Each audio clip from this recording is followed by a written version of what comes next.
네, 안녕하세요. 어, 오늘 발표를 하게 된 김준일이라고 합니다. 예. 오늘 내용은 어떻게 보면 오신 분들의 실무에 그렇게 도움이 될 만한 내용은 아닐 것 같은데, 단넷으로 뭐 이런 것도 할 수 있다라는 정도의 소개 정도로 생각하시면 될 것 같고요. 저 평소에 집에서 취미로 뭔가 이것저것 만드는 걸 좋아하는 사람인데, 그 과정에서 이제 닿는 나노 프레임워크를 좀 알게 되어서 그걸 좀 소개해 보면 어떨까 싶어서 이번에 발표를 준비해 보게 됐습니다. 네. 시간이 좀 부족해서 좀 빠르게 진행을 한번 해볼 거고요. 약간의 뭐 엔터테인먼트 같은 그런 요소다라고 생각하시고 그냥 재미나게 그냥 가볍게 보셨으면 좋겠습니다. 자, 제가 만든 게 뭐냐면은 사용자가 뭐 AI한테 "작업실이 더운데 어떻게 좀 해 줘."라고 하면 AI 에이전트가 제가 만든 이메일 장치에다가 MCP를 통해서 명령을 전달하고 그 장치가 적외선을 쏴서 에어컨을 그대로 제어하는 요런 걸 한번 만들어 봤습니다. 취미로 만들어 본 거죠. 그래서 목차를 보면은 먼저 단내 나노 프레임워크에 대해서 간단하게 제가 소개를 해 드릴 거고요. 나노 프레임워크를 쓰기 위해서 어떤 개발 환경을 준비해야 되는지, 그리고 나노 프레임워크로 에어컨, 리모컨을 한번 만들어 봤고요. 그 리모컨 자체에다가 웹 API하고 MCP 서버 기능을 추가한 것까지 설명을 한번 해 드려 보고 마지막으로 데모를 진행하고 있습니다. 자, 먼저 단내 나노 프레임워크를 설명 전에 이 MCU에 대해서 좀 알펴봤습니다. MCU 들어보셨나요? 자, 먼저 검색을 해 보면은 이렇게 다음에 마블 시네마틱 유니버스 나오는데 사실 이게 아니고요. 오른쪽 밑에 나오는 요 마이크로 컨트롤러가 정확한 뜻이 되겠습니다. 네. 마이크로 컨트롤러는 프로세서와 메모리, 입출력 모듈을 모두 단일 칩에 내장한 어 아주 작은 칩이라고 보시면 되겠어요. 네. 그렇기 때문에 주로 인베디드 시스템 구축에 많이 사용이 되고 OS 없이 사용되거나 아니면 RTOS라고 좀 들어봤을 거예요. RTOS로 멀티태스킹 기반 운영도 가능한 장치가 되어 있습니다.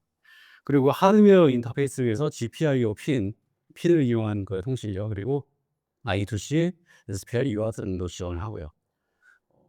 이 MCU에서 어떤 프로그램을 개발하려면 보통 C나 C++를 많이 사용을 해왔습니다. 근데 만약에 이거는 이제 C#는 개발이 불가능한가? 어, 꼭 그렇지는 않았어요. 예전에 단내 마이크로 프레임워크라고 나와 있었는데 2007년부터 2015년까지 쭉 지원이 되어 오다가 2015년쯤부터는 좀 더 업데이트도 좀 잘 안 되는 상황이 좀 와 있었어요. 그 상태에서 이제 커뮤니티 사람들이 나노 프레임워크라는 걸로 다시 부활을 시켜보자 해서 지금까지 계속 진행이 되고 있는 상태입니다. 잠깐 아시tex를 보시면은 여기 왼쪽에 있는 나노 CLR 요것이 바로 C# 언어를 직접 돌려줄 수 있도록 해주는 중간자 역할을 한다고 보면 되고요.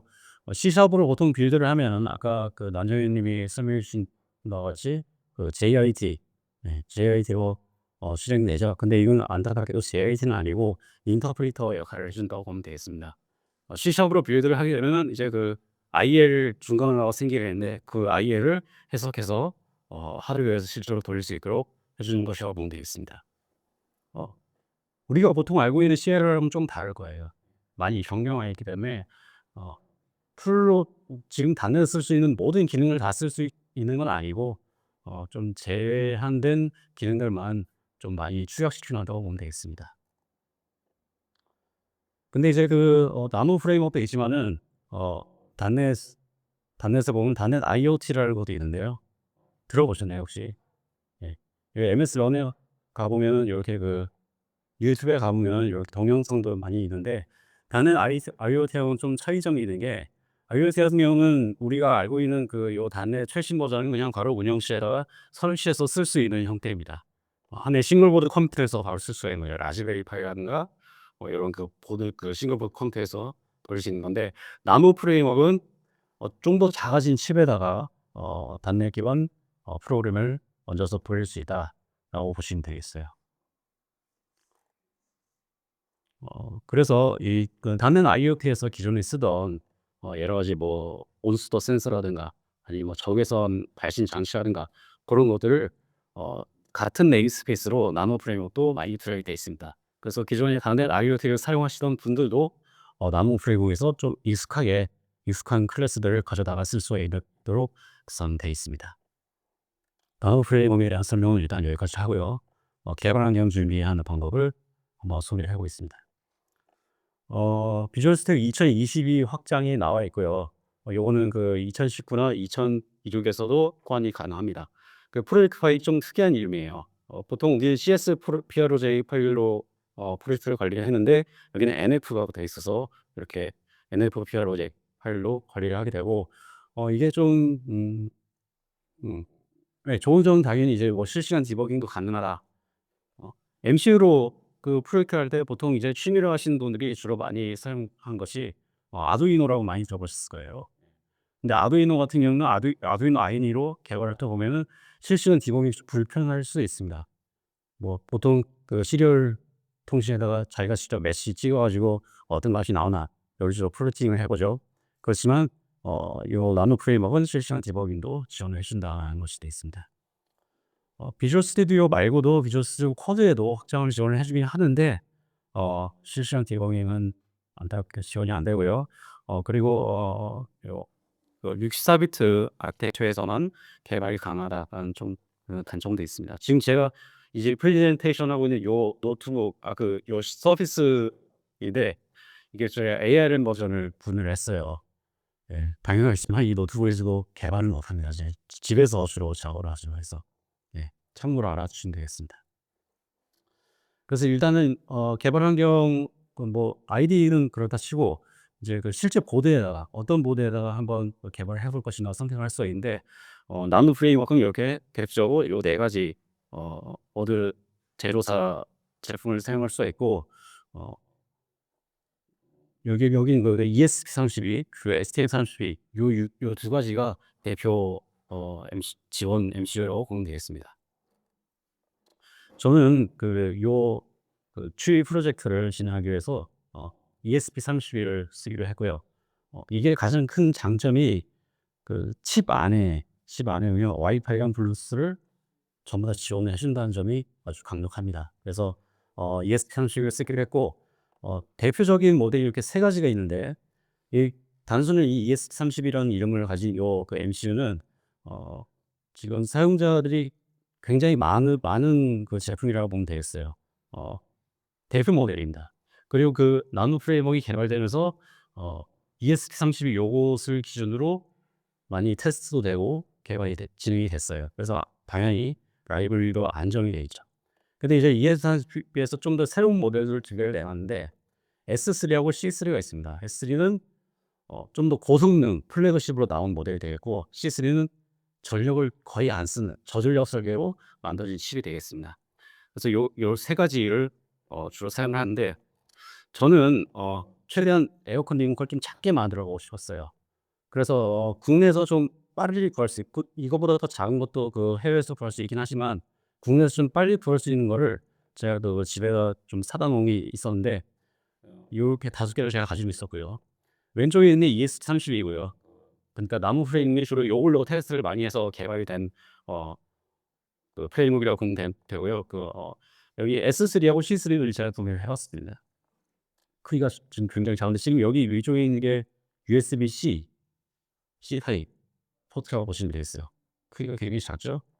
어 그렇다면 이제 제일 저전력이면서 제일 작은 요동을 쓰는 게 답일 겁니다.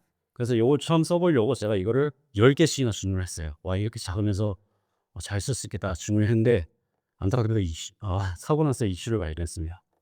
자세히 보시면은 요 빨간색 부분이 그 세라믹 안테나입니다. 예, 보드 자체에 안테나가 이제 박혀 있죠. 근데 어 어떤 사람이 이제 유튜브에 이제 올려놓은 영상인데요.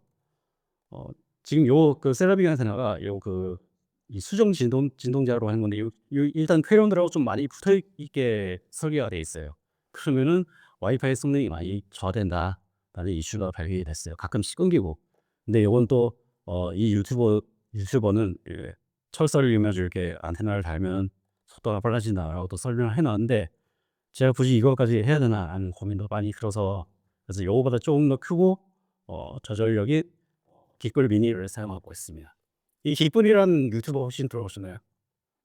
그죠? 이 긱불 유튜버 채널에서 만든 제품인데요. 개인적으로 제가 이걸 또 높게 평가하는 이유가, 만들어 놓은 걸 이제 설계 파일하고 뭐 부품 리스트 요걸 다 공개를 해 놨어요. 그러니까 이 사람들 걸 사도 되긴 하지만은 이 그 설계 자료를 그냥 JLC PCB 같은 데다가 주문을 하면 제가 직접 생산 걸을 수 있습니다.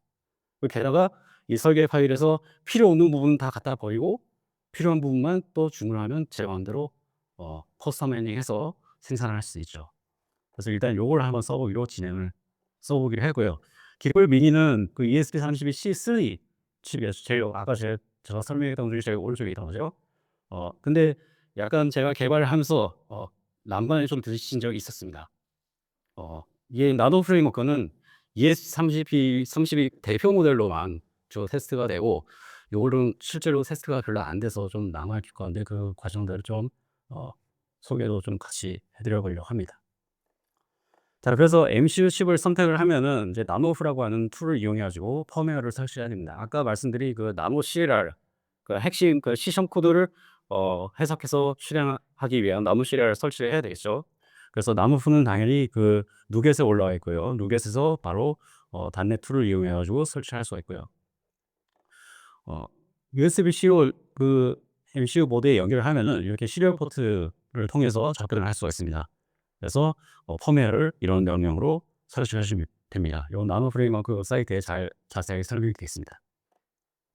이제부터 이제 뭐 개발 환경이 됐으니까 리모컨 만드는 과정을 한번 설명을 해 드리죠.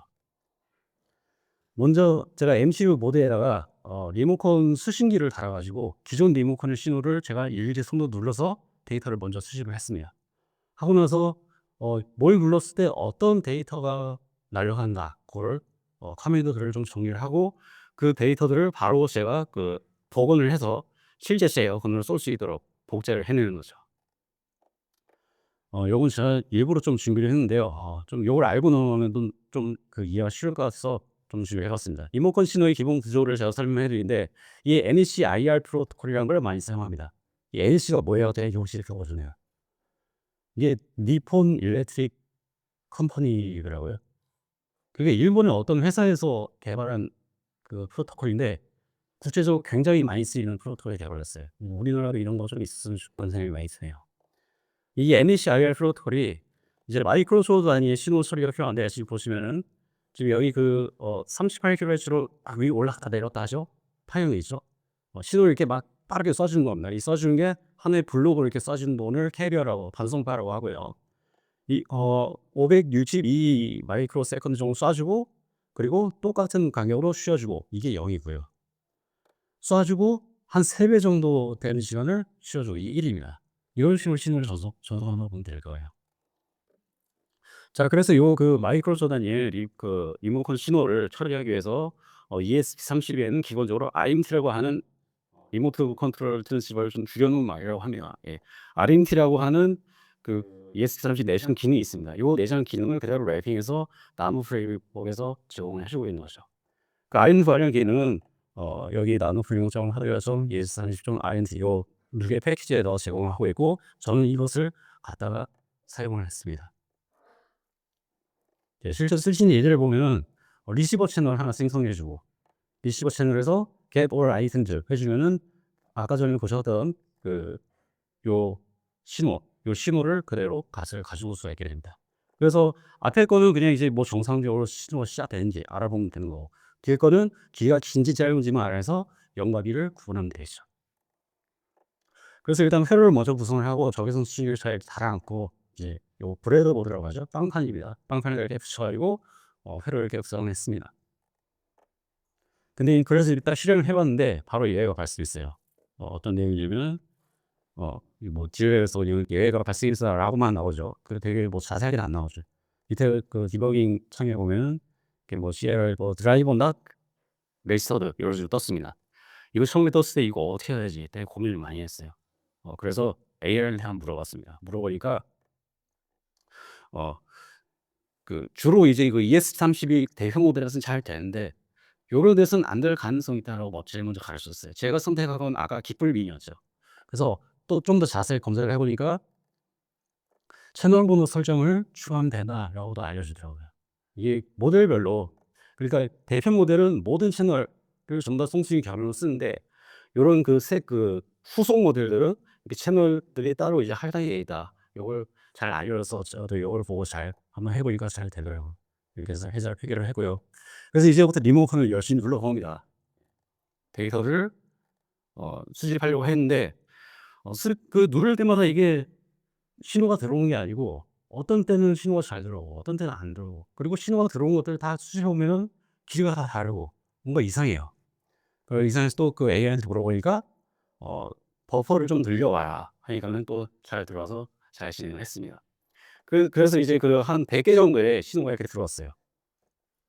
지금 보시면은 아까 전에 제가 보여드렸던 0과 1, 여기 보라색이고 노색이죠. 요거를 세로로 세워 놓은 차트를 보시면 되겠습니다.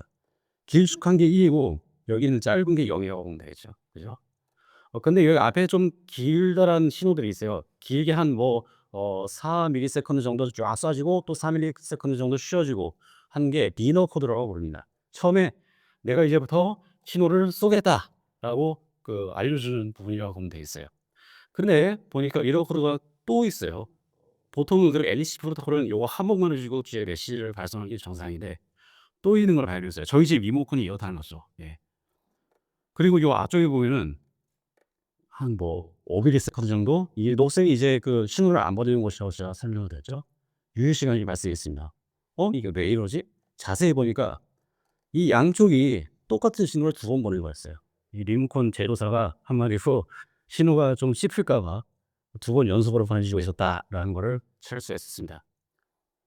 그래서 ING 라이브러리를 보면은 이제 아이디얼 스레스홀드라고 하는 유효 시간을 설정할 수 있도록 해 주는 옵션이 또 있더라고요.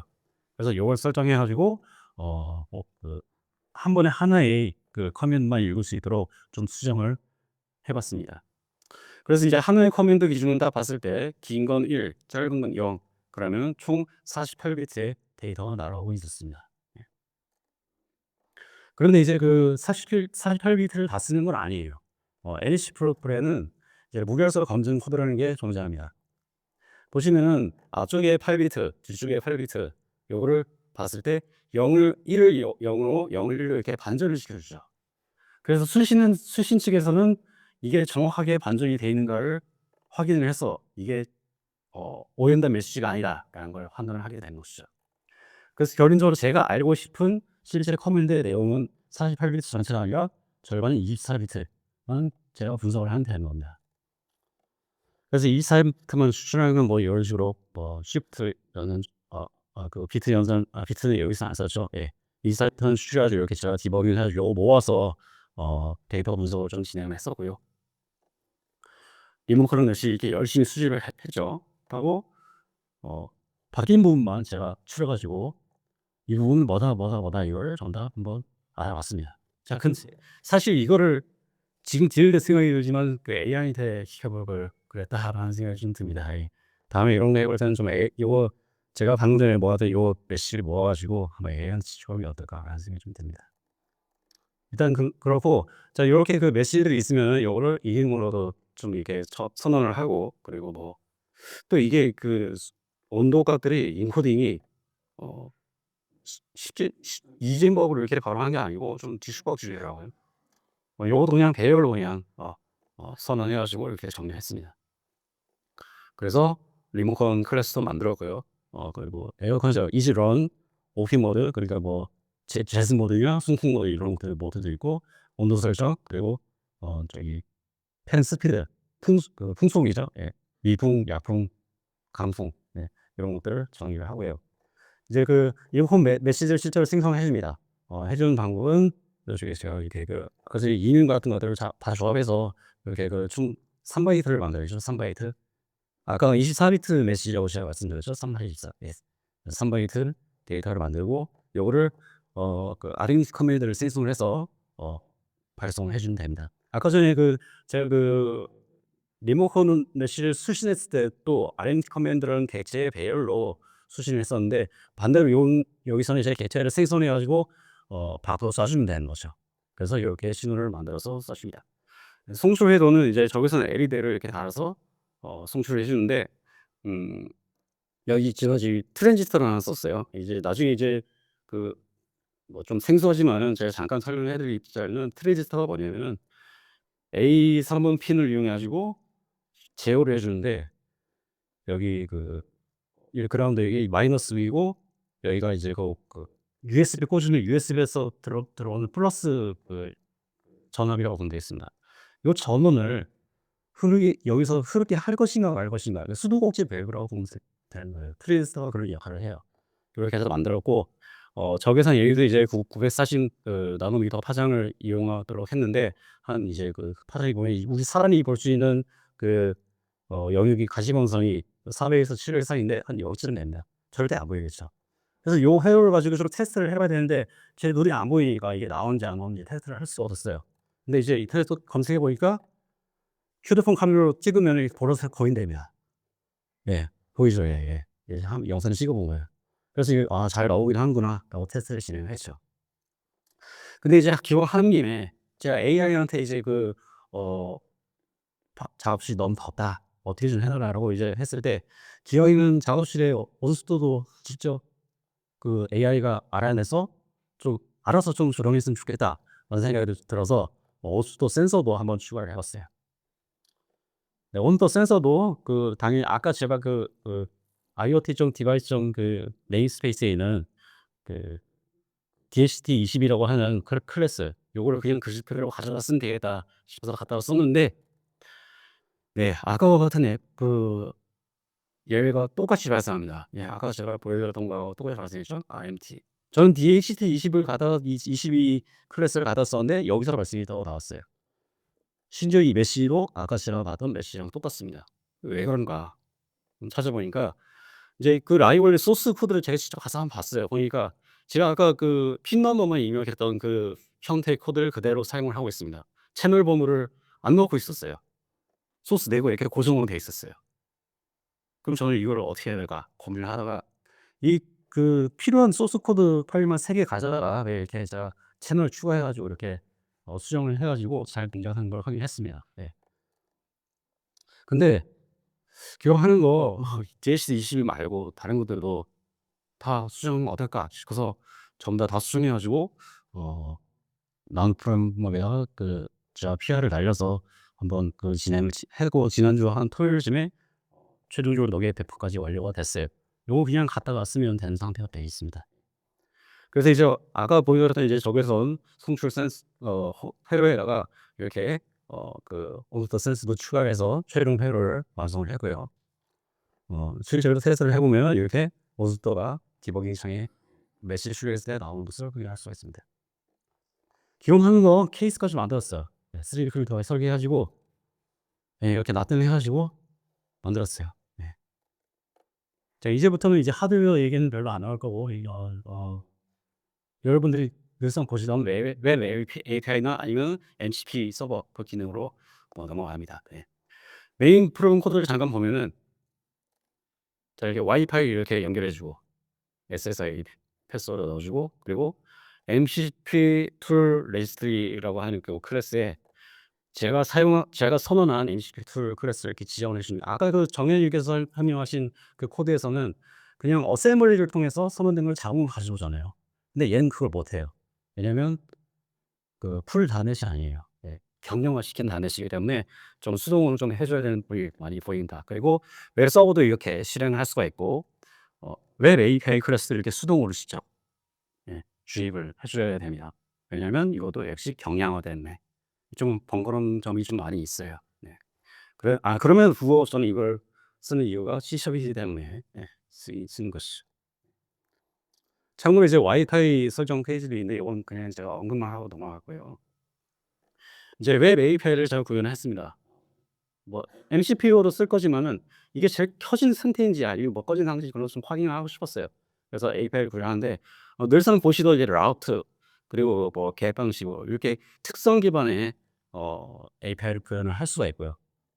기존 에지스탄의 코어에서 쓰는 방식과 조금 비슷하고요. 대신 근데 보시면은 전부 다 보이드 메서드고, 여기 웰서버 이벤트 아빅먼츠라는 그 매개를 통해서 어 아웃풋을 결정한 거 한다고, 아니면 입력값을 요 E라고 하는 요 변수 안에서 전부 다 다시 쓰는 이런 또 번거로움도 사실은 있습니다. 예, 그 자세한 내용이 되겠는데, 요거는 제가 이 발표자를 공유를 할 거기 때문에 그때 자세히 보시면 될 것 같습니다. 시간이 좀 부족해 가지고요. 예, 왜 KTS는 포스트맨에서 이렇게 진행하시고 나중에 잠깐 보여드리겠습니다. 저희 MCP 서버 기능도 추가를 하는데, MCP 아까 자세하게 설명 주셨죠? 예, 정일이 설명 자세히 해주셨습니다. 전 거기다가 겨다리로 이제 요 장치를 그대로 넣어가지고 한번 제어를 해보이다 라는 내용이 되는 거고요. 아까 보셨던 정일님께서 보셨던 그 코드랑 비슷하죠? MCO 툴 해주고 이름 정해주고, 에어컨 온도를 섭씨 기준 정수형으로 설정합니다. 그 결과 출력은 뭐 조작 결과를 나타낸다, 이런 식으로 만들어주면 됩니다. 비슷하죠? 예, 아까랑. 그리고 네, 그 출력으로 아까는 이제 뭐 이렇게 스트링으로 그 결과를 뿌렸었는데, 저는 이제 좀 더 세부적으로 어떤 구조화된 오브젝트 형태로 이렇게 반환했을 때 대한 그 내용인데, 사실은 그 MCP C# SDK에서도 이 기능을 쓸 수가 있어요. 그리고 이제 런 위쪽에다가 디스크립션을 다 달면 됩니다. 근데 그 나무 프레임워크는 이 위에다 달면 되고, 요 겟에다가 직접 달아줘야 돼요. 왜냐면 나무 프레임워크 리플레이션에서는 겟 메서드, 겟 프로퍼티즈라고 하는 그 리플레이션 기능이 구현이 안 돼 있어요. 겟 메서드 없어요. 이것도 경영됩니다. 네, 어쩔 수가 없어요. 그렇게 해서도 실행을 해봤는데, 저는 일단은 아까 장현님께서 하신 것처럼 VS 코드 AS 세팅에서 바로 써보려고 설정을 했어요. 근데 바로 오류가 올 수 있습니다. 언소프트드 프로토콜 버전 지원되지 않은 버전이다라고 이제 떴고요. 왜 그런가 싶어가지고 저 와이어샤크로 정답 메시지를 떠봤습니다. 그랬더니 그 VS 코드에서 요청한 거는 2025년 11월 25일 버전을 쓰레다라고 했는데, 나무 프레임워크에서는 3월 26일 버전만 지원한다라고 온다고 했어요. 예, 좀 그렇게 활발한 프로젝트는 아니었다는 느낌이 좀 들었지만, 일단 이걸 어떻게든 해결을 해보려고 또 소스 코드를 확인하죠. 예, 하드 코딩이 돼 있어요. 이렇게 3월 26일. 근데 그래서 그럼 이걸 어떻게 쓰라는 거냐 한번 찾아보니까, 나무 프레임워크 제공한 그 공식 예제 테스트 코드를 한번 찾아봤어요. 그러니까 잘 동작하고, 대신 그 MCP SDK가 0.2.0 버전입니다. 엊그제 1.0으로 나오고 또 그 다음에도 1.1까지 나온 상태인데, 그죠? 그래서 일단은 방금 전에 보여드렸던 이 테스트 코드를 최신화 시키려고 시도를 했고요. 최신화해서 적용해서 또 실행을 해보려고 했는데, 또 이제 뭐 이런 오류가 또 떴습니다. 네. 그래서 분석을 해봤더니 또 MCP 프로토콜 내용을 분석을 해봤더니 뭐 아웃 스키마를 스트링을 내보냈습니다. 네. 그죠? 시간이 없어서 좀 빨리빨리 진행할게요. 네. 그래서 분석을 해보니까 반드시 아웃 스키마는 오브젝트형으로, 스트링이 아니고 분리도 아니고 오브젝트형만 해야 된다라는 제약이, 지금 이 코드는 MCP C# SDK 코드입니다. 나운 프레임워크이 아니에요. 아까 정민님께서 보여주셨던 MCP SDK 코드에 이렇게 제약이 걸려 있었고, 이게 6월 6일 작년 6월 6일쯤에 추가가 됐고, 이거를 이제 제가 분석한 결과 뭐 PR도 가능할 것 같긴 한데, PR은 나중에 하기로 하고, 어떻게든 되게 그냥 제가 만들어 놓은 모든 MCP 툴들을 전부 다 구조화된 오브젝트형으로 방향하게 일단 수정을 했습니다. 그래서 데모를 한번 볼게요. 제 개인 작업실인데요. 에어컨 마스터를 이렇게 책장 위에다가 지금 고리를 붙여놨습니다. 이렇게 스탯을 해봤고요. 그 앞에 이렇게 웹캠을 하나 붙여놨어요. 이건 테스트 영상인데 실제로 한번 보여드리는 게 좋을 것 같아서. 자, 이거 실황입니다. 자, 일단 웹 API 만들어 본 거를 좀 테스트를 해볼게요. 지금 여기 제가 포스트 뭐를 해놓고 런을 히터로 해가지고 써볼게요. 자, 켜지죠? 예, 재미죠. 꺼울게요.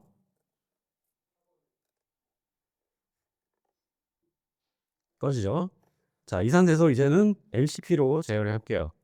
그 MS 에이전트 프레임워크하고 그 MCP 그 SDK 요거 이용해 가지고 간단하게 이제 만들었으면 모델은 제미나이 그 사용했고요. 한번 실행해 보겠습니다.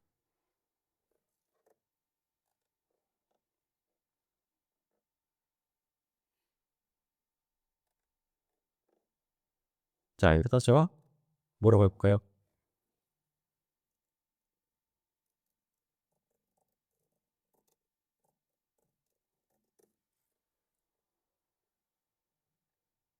자, 생각 중이다. 켜죠. 자, 지금 25도인 것 같은데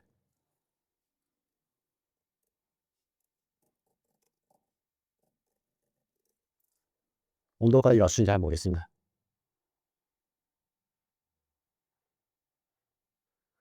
예, 가능하겠죠? 자, 그 다음에 뭐 해볼까요? 아, 이거 한번 해보겠습니다.